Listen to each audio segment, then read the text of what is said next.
السلام علیکم سامعین، یکم شعبان المعظم اور 31 جنوری ہے۔ خبر کا عنوان ہے امیر قطر دمشق میں، شام میں پہنچ گئے ہیں۔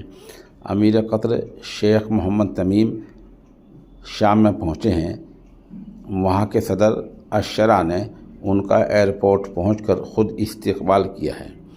سمجھا جاتا ہے کہ شام کی تعمیر نو میں اس کو نئے سرے سے کھڑا کرنے میں قطر کا اہم رول ہوگا۔